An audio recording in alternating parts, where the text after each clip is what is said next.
Good morning, students. Welcome, all of you. Janta High School and Junior College, Shirur. I am Mrs. Jagdale R.R. Subject Science for Standard 8th. Chapter 2 Health and Diseases. आरोग्य आणि रोग.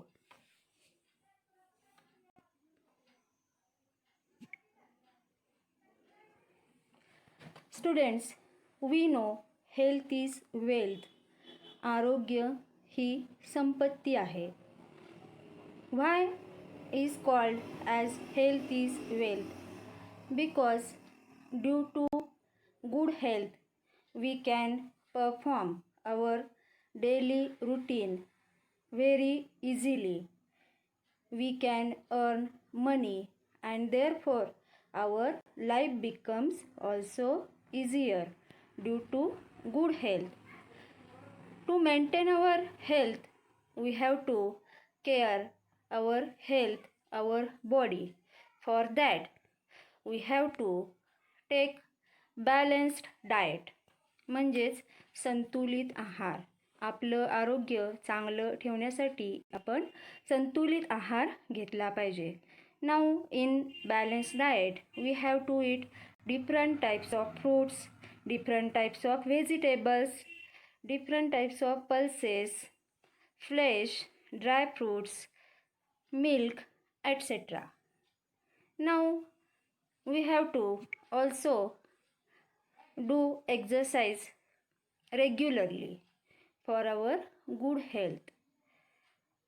If our health is good, then we can perform all our activities very easily. But sometimes we fall ill. Have you ever taken the leave from school due to sickness?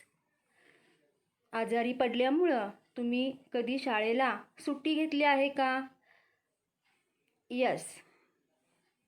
We know we take leave due to sickness sometimes. काही वेळेला आपण आजारी पडल्यानंतर शाळेला सुट्टी घेतो.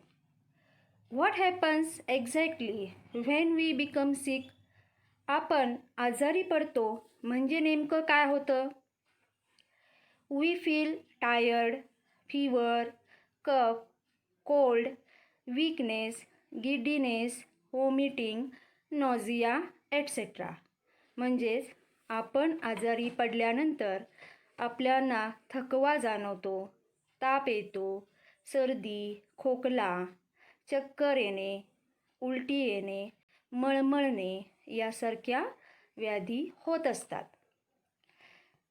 Students, sometimes we feel good even without taking any medicines, and sometimes we need to consult doctor and take regular medicines in sickness. Why it is so? विद्यार्थी मित्रांनो, काही वेळेला आपण औषधं न घेताही बरे होतो, पण काही वेळेला मात्र आपल्याला डॉक्टरांच्याकडे जावे लागते. असे का होते? Students, if intensity of diseases is less than our body fight that diseases due to our immunity power. If the intensity of diseases is greater, then our body's immunity power cannot fight that disease. Therefore, we have to go to doctor. We have to take medicines and injections. Due to that, our immunity power increases and we can fight that diseases very easily. म्हणजेच काही वेळेला जे आजार आहेत ते साधे असतात, त्यांची तीव्रता कमी असते, त्यावेळेस आपल्या शरीराची रोगप्रतिकारक क्षमता त्या आजारांशी फाईट करण्यासाठी पुरेशी असते. पण या आजारांची जर तीव्रता जास्त असेल त्यावेळेस मात्र आपली रोगप्रतिकारक क्षमता कमी पडते आणि त्यामुळं आपल्याला डॉक्टरांच्याकडे जाऊन औषधं आणि इंजेक्शने घेऊन बरे व्हावे लागते. Students, now what is a health? Health म्हणजे काय? See definition. Health is a state of complete physical, mental, and social well-beingness, and not merely the absence of any disease. विद्यार्थी मित्रांनो, आरोग्य म्हणजे काय? तर आपल्याला कुठला आजार नाही म्हणजे आपले आरोग्य चांगले आहे असं म्हणता येणार नाही. तर आपली शारीरिक, मानसिक आणि सामाजिक स्थिती सुदृढ असण्याची अवस्था म्हणजेच आरोग्य. If our health is good, then we eat properly, we can sleep properly, and we can do all our daily exercises, daily routine work very easily.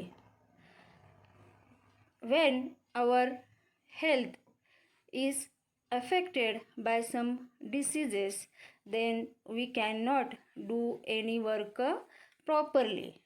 Then what are diseases? Diseases means what? रोग म्हणजे काय?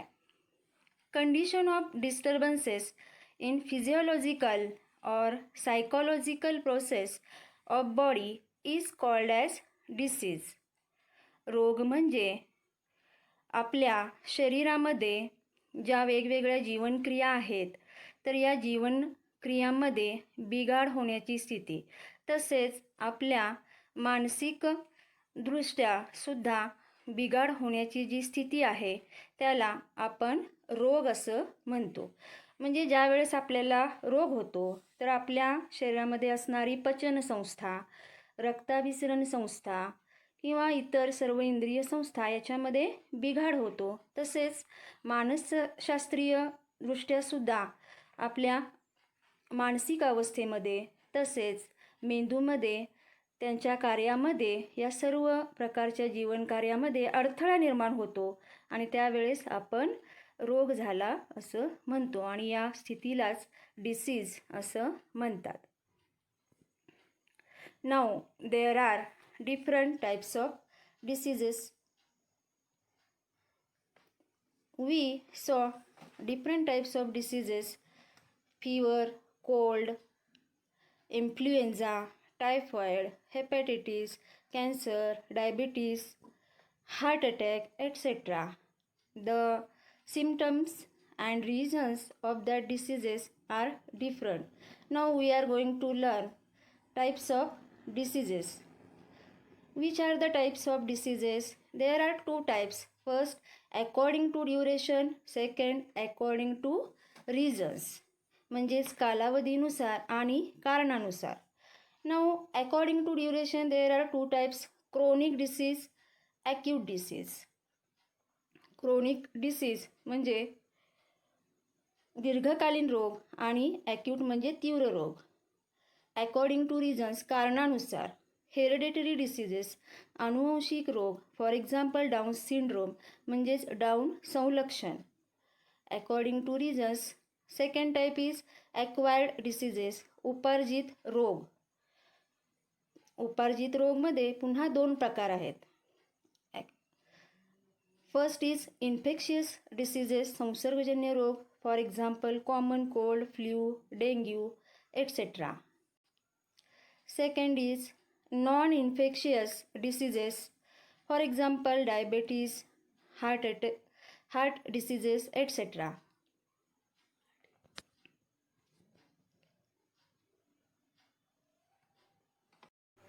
Students, we are going to learn types of diseases. There are two main types: according to duration and according to reasons. म्हणजेच कालावधीनुसार आणि कारणानुसार असे दोन प्रकार आजारांच्यामध्ये असतात.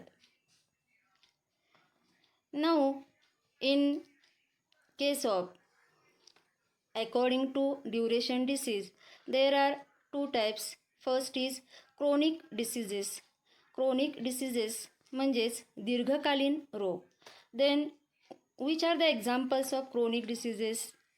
Cancer, AIDS, kidney disease, diabetes, tuberculosis, Alzheimer's.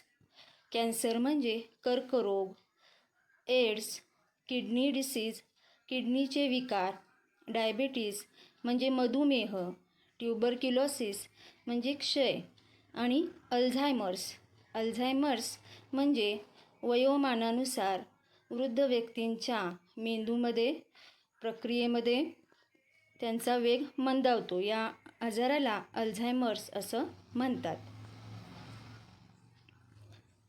Second type is acute diseases म्हणजे तीव्र रोग. म्हणजे असे रोग चटकन बरे होणारे असतात. Which are that acute diseases? Cough, cold, sleeplessness, flu, etcetera. Now in case of diseases according to reasons म्हणजे कारणानुसार होणारे जे रोग आहेत त्यामध्ये पहिला प्रकार आहे हेरिडिटरी डिसीजेस म्हणजेच अनुवंशिक रोग. For example Down's syndrome. Down syndrome म्हणजेच डाऊन संलक्षण. In disease Down syndrome a pair of chromosomes is extra in such type of patients. Due to that, the physical and mental health of that patient is poor than normal children's. That disease we called as Down's syndrome, Down संलक्षण. This is hereditary disease म्हणजेच हा अनुवंशिक रोग आहे. Now in acquired diseases means in उपार्जित रोग म्हणजेच उपार्जित रोगामध्ये पुन्हा दोन प्रकार पडतात. पहिला आहे इन्फेक्शियस डिसीजेस म्हणजेच संसर्गजन्य रोग आणि दुसरा आहे नॉन इन्फेक्शियस डिसीजेस म्हणजेच असंसर्गजन्य रोग. Now in infectious diseases which are the examples? Common cold, flu, dengue, typhoid, hepatitis, tuberculosis. These are infectious diseases. Infectious diseases means these diseases are spread through contaminated air, water, food and insects also. म्हणजेच हे संसर्गजन्य रोग जे आहेत त्यांचा प्रसार दूषित हवा, दूषित पाणी आणि कीटकांच्या मार्फत सुद्धा होत असतो. नॉन इन्फेक्शियस डिसीजेस असंसर्गजन्य रोग. For example diabetes, heart diseases म्हणजे असंसर्गजन्य रोग. उदाहरणार्थ मधुमेह आणि हृदयविकार अशा रोगांचा प्रसार इन्फेक्शन्समुळं होत नाही. त्यांना आपण नॉन इन्फेक्शियस डिसीजेस म्हणजेच असंसर्गजन्य रोग असं म्हणतो. Now students we are going to summarise all that points. See types of diseases. There are two main types. First is according to duration कालावधीनुसार. Second is according to reasons कारणानुसार. Now in according to duration कालावधीनुसार there are also two types. Chronic diseases म्हणजे दीर्घकालीन आजार. Second is acute disease म्हणजे तीव्र आजार असं आपण त्यांना म्हणतो. Now in case of according to reasons कारणानुसार होणारे रोग याच्यामध्ये सुद्धा दोन प्रकार आहेत. पहिला आहे हेरिडिटरी डिसीजेस अनुवंशिक रोग. For example Down syndrome. आणि दुसरा आहे ॲक्वायर्ड डिसीजेस. ॲक्वायर्ड डिसीजेस म्हणजेच उपार्जित रोग. Now in acquired diseases there are also two types. First is infectious diseases म्हणजे संसर्गजन्य रोग and second is non infectious diseases म्हणजे असंसर्गजन्य रोग. Students now we are taking some information about COVID-19. Now we know all world is under fear of this disease called as COVID-19. The name of this disease is COVID-19. Why it is so? Because this disease COVID-19 is causes due to a virus named as coronavirus. CO for corona, VI from virus and D from diseases. And patient of coronavirus found first in December 19 in China. Therefore, name of the disease is COVID-19.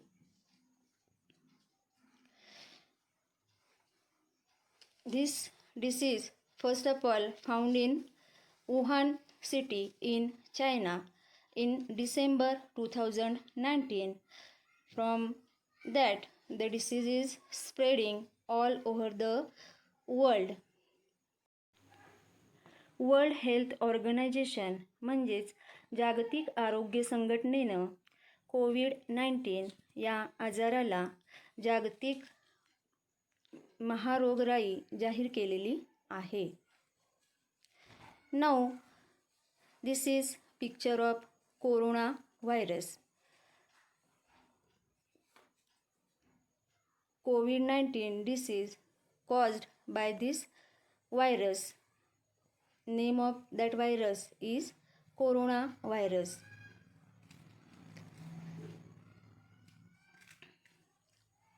If we get infection of coronavirus, then which type of symptoms we can see? Corona झाल्याची लक्षणं काय आहेत? Fever, cough, difficulty breathing, aches, tired, headache etcetera. म्हणजेच corona झालेल्या रुग्णांना ताप येतो, कोरडा खोकला येतो, डोकेदुखी, श्वसनमार्गामध्ये अडथळा येणे, थकल्यासारखे वाटणे, वेदना होणे अशा प्रकारची लक्षणं पाहायला मिळतात. कोरोना डिसीज झाल्यानंतर सुरुवातीला हा आजार सौम्य असतो, पण तो जर वाढत गेला आणि सिव्हिअर झाला तर त्याच्यामध्ये हा आपल्या रेस्पिरेटरी सिस्टीमला म्हणजेच श्वसन संस्थेवरती अटॅक करतो आणि त्यामुळं ही स्टेज पुढं जाऊन निमोनिया होतो आणि त्यानंतर सिव्हिअर केसमध्ये व्यक्ती दगावू शकतो. Now we have to stop or we have to prevent this coronavirus. Therefore, we have to follow some precautions because prevention is better than cure. Then what precautions we have to do to avoid the coronavirus? First of all, we have to use mask regularly, means wear your mask. आपण नेहमी मास्कचा वापर केला पाहिजे. म्हणजे घराच्या बाहेर जाताना ज्यावेळेस आपण इतर लोकांच्या सानिध्यात जातो त्यावेळेस आपल्या चेहऱ्यावरती मास्क असणं गरजेचं आहे. वॉश युअर हँड्स म्हणजे आपले हात आपण साबणाने वारंवार धुतले पाहिजेत. We have to use alcohol based sanitizer also. आपण साबणाने हात धुतोच, पण जर आपण बाहेरच्या ठिकाणी गेलो असू तर त्यावेळेस आपल्याकडे सॅनिटायझर असणं गरजेचं आहे. तर चांगल्या प्रकारचा अल्कोहोल बेस्ड सॅनिटायझरचा आपण वापर हात स्वच्छ करण्यासाठी केला पाहिजे. तर ज्यावेळेस आपल्याला खोकला येतो किंवा शिंक येते त्यावेळेस आपण आपल्या तोंडासमोर रुमाल धरावा, जेणेकरून आपल्या शिंकेतून किंवा खोकल्यातून जे काही रोगजंतू बाहेर पडणार आहेत ते इतर ठिकाणी पसरणार नाहीत. Now keep a safe distance. Social distancing is very much important. तर आपल्याला इतर माणसांच्यापासून सुरक्षित अंतरावर थांबलं पाहिजे. तर सोशल डिस्टन्सिंगचा नियम पाळून आपण आपली दैनंदिन कामं केली पाहिजेत. कारण हा जो रोग आहे तो एका माणसापासून दुसऱ्या माणसाला होत असतो. त्यानंतर ज्या वस्तूंना आपण वरचेवर स्पर्श करतो त्या वस्तू आपण डिसइन्फेक्टंट केल्या पाहिजेत. म्हणजे अशा वस्तूंचं आपण निर्जंतुकीकरण केलं पाहिजे, जेणेकरून त्या ठिकाणी जर काही व्हायरस असतील तर हे व्हायरस आपल्या शरीरामध्ये प्रवेश करणार नाहीत. See here again some preventive measures. Wear a medical mask, wash your hands with soap, cover your cough and sneeze, avoid touching nose, eyes and mouth. म्हणजेच सारखा आपल्या चेहऱ्याला, डोळ्याला आणि नाकाला स्पर्श करणं टाळलं पाहिजे. त्यानंतर keep 1 metre away from sick people. म्हणजे जे व्यक्ती आजारी आहेत तर या आजारी व्यक्तींपासून आपण थोडंसं अंतर ठेवलं पाहिजे. Stay at home until recover. म्हणजे शक्यतो करून आपण घरात राहिलं पाहिजे, बाहेर जाणं टाळलं पाहिजे. Now to prevent this corona virus our immunity power is also increased. To increase our immunity power, we have to take food which is rich in vitamin C. म्हणजे आपल्या आहारामध्ये असे घटक असावेत की ज्याच्यामधून आपल्याला जीवनसत्व C मोठ्या प्रमाणामध्ये मिळेल. For that vitamin C we can eat lemon, oranges, chili, banana, dry fruits, etc. And to increase our immunity power, we have to exercise regularly. तर यामध्ये आपण योगासनं आणि प्राणायाम नियमितपणे केलं पाहिजे. यामुळे आपली रोगप्रतिकार क्षमता वाढण्यास मदत होईल. Students, for this corona virus there is no medicine available yet. म्हणजे या रोगावरती अजूनपर्यंत तरी औषध निघालेलं नाही आहे. सर्व डॉक्टर्स आणि संशोधक यावरती लस शोधून काढत आहेत. इंडियामध्ये आपल्याकडे आर्सेनिक अल्बम नावाचं एक औषध आहे. त्यामुळे आपली रोगप्रतिकार क्षमता वाढवण्यासाठी मदत होते. Students, see here in this picture, all world is under fear of COVID-19. Students, see here, COVID-19 is a severe disease. हा एक भयंकर आजार आहे जो एका माणसाकडून दुसऱ्या माणसाला होत असतो. त्यामुळं या आजाराला आपण न घाबरता या आजारासाठी आपण उपाययोजना केली पाहिजे. आता काय उपाययोजना करायच्या आहेत ते मी सांगितलेलं आहे आत्ताच. तर याच्यामध्ये आपण मास्कचा वापर केला पाहिजे, वरचेवर हात धुतला पाहिजे, सॅनिटायझरचा वापर केला पाहिजे. त्यानंतर सोशल डिस्टन्सिंगचा नियम पाळले पाहिजेत. म्हणजेच कोरोना डिसीज हा रोग सर्वत्र पसरत आहे, पण या रोगाला न घाबरता आपण या रोग होऊ नये याविषयी काळजी सतर्कतेनं घेतली पाहिजे आणि आपलं आरोग्य चांगलं ठेवलं पाहिजे. For that, stay home and stay safe.